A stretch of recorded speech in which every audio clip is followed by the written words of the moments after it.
नमस्कार दोस्तों, बारजू sir classes YouTube channel में आपका हार्दिक स्वागत है। चलिए दोस्तों, आज हम लोग एक महिला पर्यवेक्षक एक महत्वपूर्ण टॉपिक पे हम लोग चर्चा करने वाले हैं, जिसका टॉपिक नाम मिशन शक्ति। और इसके पहले भी मैंने वीडियो बनाया था मिशन शक्ति के अंतर्गत, है ना, जिसमें मिशन शक्ति में आप लोग को ध्यान रखने वाली बात है, मिशन शक्ति के दो उपयोजना है ना। मिशन शक्ति के दो उपयोजना है, कौन कौन सा? एक को कहा गया संबल और दूसरे को कहा गया है सामर्थ्य। कहा गया, क्या कहा गया है? सामर्थ्य कहा गया है ना। और संबल के अंतर्गत हम लोग इसके पहले वाली वीडियो में देखे थे सखी वन स्टॉप सेंटर, महिला हेल्पलाइन देखे थे, और बेटी बचाओ बेटी पढ़ाओ, है ना, ये हमने देखा था वीडियो में, पिछले वाली वीडियो में। तो आप लोग जो लोग नहीं देखे हैं उन लोग आप लोग पिछले वाली वीडियो में हमारे जा करके देख लीजिए, है ना, ताकि आप लोग जो है चीज़ों को समझ सकें और महिला पर्यवेक्षक का एग्जाम जो है आप लोग जो है उसमें निकाल सके भी। ठीक है, तो हमारी वीडियो अगर जो अच्छा लगता होगा आप लोगों को तो लाइक और सब्सक्राइब जरूर करिएगा। जो नए साथी हमारे साथ जुड़े हुए हैं उन लोग सब्सक्राइब जरूर करिएगा, है ना। और दूसरा हम लोग देखेंगे, आज ये देखेंगे भाई मिशन शक्ति के अंतर्गत दूसरा योजना जो है सामर्थ्य योजना। और सामर्थ्य के अंतर्गत क्या काम को पढ़ना है? प्रधानमंत्री मातृ वंदना योजना पढ़ना है, शक्ति सदन पढ़ना है, सखी निवास पढ़ना है, और एक है हब महिला सशक्तिकरण के लिए भी। ठीक है, तो नाम से ही पता चल जा रहा है आप लोगों को। इसमें चर्चा करूंगा आगे। प्रधानमंत्री मातृ वंदना योजना भाई, मतलब सीधी बात है, माता माता बनेंगे, है ना, महिला लोग, है ना, तो उनको जो है कुछ न कुछ उनको, है ना, राशि दिया जाएगा, है ना, अच्छे मातृत्व के लिए। ठीक है, तो इसके मातृ वंदना। शक्ति सदन मतलब याद रखना भाई, जब भी शक्ति शब्द अगर आता है भाई तो समझ जाओ महिलाओं के लिए भाई। तो महिलाओं के लिए जो एक सदन, घर की व्यवस्था करना, ठीक है, अर्थात उनके रहने का आश्रय स्थल की व्यवस्था करना, शक्ति सदन है भाई। सखी निवास मतलब वो भी है आपका, लेकिन उद्देश्य दोनों का अलग अलग है, इस बात का ध्यान रखेंगे। और एक हब है ना, महिला सशक्तिकरण के लिए, अर्थात महिलाओं के विकास के लिए एक ऐसा हब की स्थापना करना, ऐसा जगह की स्थापना करना जहां पर उनको ऐसा अनुकूल वातावरण मिले, है ना, यहाँ पर उनको एक ऐसी, है ना, माहौल मिले ताकि वो लोग जो है अपने आप को सशक्त समझे, उनका आर्थिक विकास, नैतिक विकास, सामाजिक विकास, आर्थिक विकास हो सके, सभी प्रकार का सर्वांगीण विकास हो सके, ऐसे उनको माहौल और ऐसे अनुकूल दशा वहां पर उपलब्ध कराया जाता है। कहाँ पर? हब वाले में ना। तो ये तो कोई, है ना, ऐसे काम का नहीं है, बस इतना बस दिमाग पर रखना है, महिलाओं के सशक्तिकरण के लिए और सामर्थ्य योजना के अंतर्गत है, बस ये दिमाग। और हमको जो मुख्य जो पढ़ना है, प्रधानमंत्री मातृ वंदना योजना पढ़ना है, शक्ति सदन पढ़ना है, और सखी निवास हमको पढ़ना भाई। ठीक है, चले तो यहाँ पे हम सीधा चालू करते हैं, है ना। प्रधानमंत्री, है ना, मातृ वंदना योजना क्या देखेंगे जी, है ना, प्रधानमंत्री मातृ वंदना योजना हम लोगों को देखना है भाई। ठीक है, चले। और हमारे पास, है ना, आप लोगों के पास समय कम है भाई, है ना, पेपर आपका आने ही वाला है आप लोगों का, तो बिल्कुल पेपर के, है ना, हिसाब से पेपर के रणनीति बनाइए, कैसे हमको माइनस मार्किंग से बचना है, कैसे क्या करना है, कितना आप लोगों को, है ना, गोला लगाना है, गोला लगाते दौरान किन दौरान आप लोगों को, है ना, चीजों को ध्यान में रखना है। वो समय एक आध वीडियो और बनाऊंगा आप लोगों के लिए, उसको जरूर आप देखिएगा, है ना, उस वीडियो को अंतिम समय बनाऊंगा उसको, है ना, 23 से 24 तारीख को, 24-25 को उसको जरूर देखिएगा। ठीक है, तो मिशन शक्ति के अंतर्गत हमको ने क्या देखा वही बताया, एक सामर्थ्य देखा, है ना, सामर्थ्य योजना भाई। और सामर्थ्य योजना के अंतर्गत हमको क्या देखना है, हमको भाई प्रधानमंत्री, है ना, मातृ वंदना योजना देखिए, क्या देखना है जी, प्रधानमंत्री मातृ वंदना योजना देखना है भाई। ठीक है, प्रधानमंत्री मातृ वंदना योजना, है ना। और जब भी किसी योजना का आप बात करते हैं तो सबसे पहले हमको आरंभ पता होना चाहिए ना, इसका आरंभ कब किया गया भाई। ठीक है, तो इसका आरंभ याद रखना है 1/1/2017 याद रखना, अर्थात 1 जनवरी 2017 को क्या है, प्रधानमंत्री मातृ वंदना योजना चालू हुआ था, याद रखना है आप लोगों को। ठीक है, और ये याद रखने वाली बात है ना, कि प्रथम जीवित, है ना, प्रथम याद रखना हमको भाई, जीवित, है ना, संतान हेतु उनको दिया जाता है, प्रथम जीवित संतान हेतु, है ना, ये दिया जाता है, याद रखना है आप लोगों को, है ना। अर्थात किसी, है ना, महिला का, है ना, अगर बच्चा होता है भाई तो प्रथम बच्चा होने पर, जीवित बच्चा होने पर क्या है उनको भाई राशि दिया जाएगा। कितना राशि दिया जाएगा बता रहे हैं आप लोगों को। ठीक है, कितना राशि दिया जाएगा, तो 5,000 रुपए का राशि दे, कितना हजार रुपए का राशि दिया जाएगा भाई,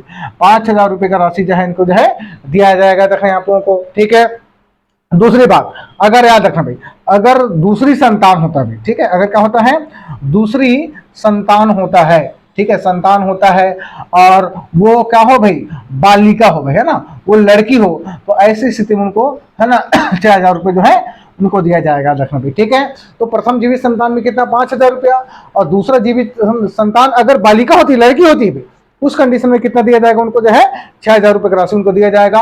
और इस योजना का मुख्य उद्देश्य ये है कि है ना, हमें पता है कि छत्तीसगढ़ में है ना जो गरीब तबके की जो महिलाएं हैं या जो अपना जो मजदूरी करके, कृषि करके या अन्य कार्य करके अपना जीवन यापन चलाते हैं, तो वो गर्भावस्था के दौरान उनकी है ना काम नहीं कर पाते, जिसके कारण उनका परिवार का आय कम हो जाता है, उनके स्वयं का इनकम कम हो जाता है। तो ऐसी दशा में है ना वो काम करने चले जाएंगे तो दिक्कत हो जाएगा, है ना।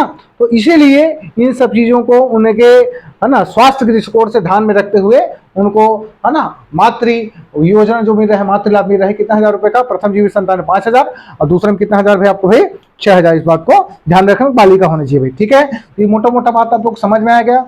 कुल मिलाकर वही इसका उद्देश्य है, महिलाओं को स्वास्थ्य का ध्यान में रखना, महिलाओं को सशक्त करना, महिलाओं को है ना गर्भावस्था के दौरान में आने वाली जो असुविधा है उसके लिए उनको राशि जो उपलब्ध कराना, है ना। और ये सब चीजें आपको ध्यान में रखना, ठीक है। और शिशु मृत्यु दर में कमी लाने इसका मुख्य उद्देश्य हो सकता है, मातृ मृत्यु दर में कमी लाने इसका मुख्य उद्देश्य हो सकता है। क्यों? क्योंकि काम करने के जाएंगे है ना तो बहुत सारी विभिन्न प्रकार की समस्याएं आ जाती है ना, विभिन्न प्रकार की बीमारी हो जाता है। तो इन सब चीजों को भी हमको है ना ध्यान में रखना है, ठीक है। इसका उद्देश्य है और इसका प्रावधान याद रखना है आपको, ये आपको दिख गया, ठीक है। दूसरा हमको चलना है शक्ति सदन देखना भाई, क्या देखना है हमको जी? शक्ति सदन देखना है, ठीक है। क्या देखना हमको? शक्ति सदन देखना है ना, शक्ति सदन देखना, ठीक है। शक्ति सदन देखना भाई, शक्ति है ना, शक्ति सदन देखना है, ठीक है। शक्ति सदन देखना है, ठीक है।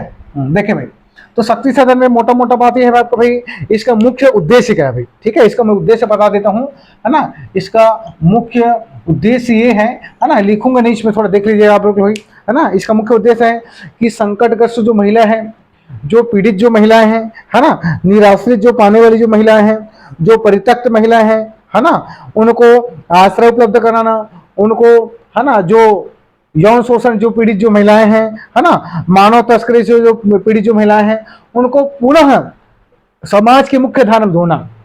अर्थात मोटा मोटा बात यह है कि ऐसे जो महिलाएं हैं, जो परित्यक्त महिलाएं हैं, परित्यक्त मतलब उसके पति ने छोड़ दिया है, परित्यक्त महिलाएं हैं, जो पीड़ित महिलाएं हैं, यौन शोषण से संबंधित जो महिलाएं हैं, है ना, लैंगिक उत्पीड़न से जो पीड़ित महिलाएं हैं, कार्यस्थल पर जो है ना जो अत्याचार जो हो उनको महिला उनके बारे में बात कर रहा है भाई, घरेलू हिंसा से जो पीड़ित महिलाएं हैं, एसिड अटैक से जो पीड़ित महिलाएं हैं, है ना, या अन्य प्रकार के जो हिंसा से जो पीड़ित जो महिलाएं हैं, वो उनके लिए क्या है, एक शक्ति सदन का क्या किया जाएगा, स्थापना किया जाएगा। रखना आप लोगों को, ठीक है, वहां पर रहेंगे। और है ना छत्तीसगढ़ में याद रखना भाई 4 शक्ति सदन, कितने शक्ति सदन है भाई? 4 याद रखना। कौन कौन सा भाई आप लोगों को तो ध्यान में रखना, सबसे पहले कोरबा याद रखना भाई, कोरबा कोरबा, और कोरबा याद रखना आप लोगों को प्रथम शक्ति सदन याद रखना, ठीक है। तो प्रश्न पूछेगा भाई कि छत्तीसगढ़ का प्रथम शक्ति सदन कौन सा भाई, तो कोरबा याद रखना, ठीक है। कोरबा के बाद याद रखना है कोरिया याद रखना है हमको भाई, ठीक है। कोरिया के बाद याद रखना हमको कौन सा जी? बिलासपुर याद रखना है, क्या याद रखना हमको भाई, है ना, बिलासपुर याद रखना है हम लोगों को, ठीक है। और एक है याद रखना है हमको चौथा नंबर में सरगुजा याद रखना, क्या याद रखना है हमको? सरगुजा याद रखना। तो 4 चीज याद रखना है हमको, 4 शक्ति सदन याद रखना है हमको। 4 शक्ति सदन कौन कौन सा? कोरबा, कोरिया, बिलासपुर और कौन सा जी? सरगुजा याद रखना। कौन सा? सरगुजा याद रखना है ना।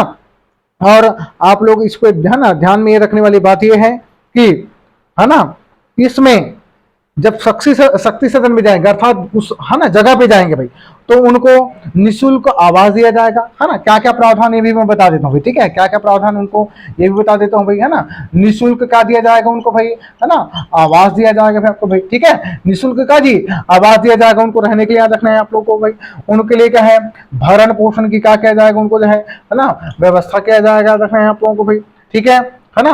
और जो शिक्षण और प्रशिक्षण करने के, ठीक है, शिक्षण और प्रशिक्षण है ना कि क्या किया जाएगा, उनके लिए जो है व्यवस्था किया जाएगा कि हाँ भाई महिला है तो उनको जो है उनके शिक्षा व्यवस्था सुधारना है ना, या उनको आर्थिक गतिविधि से जोड़ने का प्रयास करना है, या उनको सिलाई बुनाई कढ़ाई ये सब चीजों उनको जो है सिखाना है, ठीक है। और उनको विधिक सलाह भी उनको उपलब्ध कराना, विधिक सलाह भी उनको क्या कराना है जी, उपलब्ध है ना कराना है। इसका क्या है, इसका मुख्य उद्देश्य याद रखने वाली बात है। और शक्ति सदन में केंद्र और राज्य का जो अनुपात याद रखना है आप लोगों को भाई 60:40 याद रखें। केंद्र और राज्य का जो अनुपात है कितना जी, 60 अनुपात याद रखना हमको भाई, कितना भाई 40 याद रखनी। मोस्ट टाइम पे याद रखना है, आपको पूछेगा शक्ति सदन में केंद्र और राज्य का अनुपात कितना है, तो 60:40 आपको दिमाग में रखना है। तो मोटा मोटा बात समझ में आएगा। शक्ति सदन मतलब शक्ति मतलब महिलाओं के लिए भाई, तो महिलाओं के लिए ऐसे घर की व्यवस्था करना क्यों करेंगे, उद्देश्य क्या है इसके पीछे, तो जो पीड़ित महिलाएं, परित्यक्त महिलाएं हैं, शोषित महिलाएं हैं, लैंगिक उत्पीड़न से जो पीड़ित महिलाएं हैं, उनका एक जो है वहां पर है ना उनके मानसिक विकास करना, उनको सुझाव देना, उनके है ना विधिक सहायता उनको उपलब्ध कराना और आश्रय सुविधा उपलब्ध कराना इसका मुख्य है ना उद्देश्य है। और मैंने बताया 60:40 को जो है केंद्र और राज्य का है ना अनुपात बता दे। ठीक है, चलिए अगला हमको चलना है सखी निवास चलना। भाई क्या देखना है जी, सखी निवास हमको देखना है ना, याद करते चलना भाई, साथ साथ में याद करते चलना। ये नहीं कि वीडियो देख रहे हैं तो खाली आप लोगों को है ना देख लिए तो देख लिए, ऐसा नहीं करना है आप लोग भाई। ठीक है, आप लोगों को मन लगा करके जो बता रहा हूं आप लोगों को उसको मन लगा के ध्यान से सुनना है और याद करना है आप लोगों को। ठीक है, चलो भाई एक है आप लोग का भाई सखी निवास, याद रखना भाई। ठीक है, सखी निवास, तो सीधी सी बात है सखी निवास में क्या होगा, इसका उद्देश्य फिर से मैं नहीं लिख रहा हूँ, सीधा बता रहा हूँ भाई ना आप लोगों को। इसका उद्देश्य ये है कि जो कामकाजी महिलाएं भाई, ठीक है, कौन कौन सी महिलाएं बताएं आपको भाई, है ना, कामकाजी महिलाएं याद रखना है आप लोगों को भाई। ठीक है, जॉब से संबंधित जो महिलाएं याद रखना है आप लोगों को, ये है ना, जॉब से संबंधित जो महिलाएं याद रखना है आप लोगों को भाई। ठीक है, या कोई ट्रेनिंग लेने के लिए जो महिलाएं आई हैं किसी जगह या किसी शहर में है आप लोगों को भाई। ठीक है, ट्रेनिंग जो लेने आई जो महिलाएं हैं, या उच्च शिक्षा ग्रहण करने आई जो महिलाएं हैं, उच्च शिक्षा ग्रहण करने के लिए क्या है भाई, है ना, उच्च शिक्षा ग्रहण करने के लिए जो महिलाएं है ना शहर में जो आए हैं उनको, शहर में तो कोई भी जगह जो ले है ना पढ़ने के लिए आए हों, है ना, उन महिलाओं को सुरक्षित, है ना, उन लोगों को महिलाओं को सुरक्षित और है ना, सुरक्षित और किफायती, है ना, सुरक्षित और क्या जी, किफायती, है ना, आवास उनको क्या किया जाता है, उनको उपलब्ध कराया जाए, किफायती आवास क्या है उनको उपलब्ध कराया जाता है। किसी योजना को उद्देश्य जी इसके लिए, है ना, सखी निवास योजना का क्या है ये उद्देश्य है, याद रखना है आप लोगों को। और ये 4 जिला में, कितने जिले में आप लोगों को याद रखना है हमको, ये 4 जिला में याद रखना है आप लोगों को। हालांकि टोटल 6 है भाई, है ना, लेकिन ये 4 जिला में याद रखना है। कौन कौन से 4 जिला, रायपुर, बिलासपुर, धमतरी, रायगढ़ याद रखना है। ठीक है, एक याद रखना रायपुर याद रखना है, दूसरा याद रखना है हमको बिलासपुर याद रखना है हमको भाई। ठीक है, रायपुर, बिलासपुर, और तीसरा नंबर याद रखना हमको भाई, है ना, धमतरी याद रखना है ना, क्या जी, धमतरी याद रखना है, और चौथा नंबर याद रखना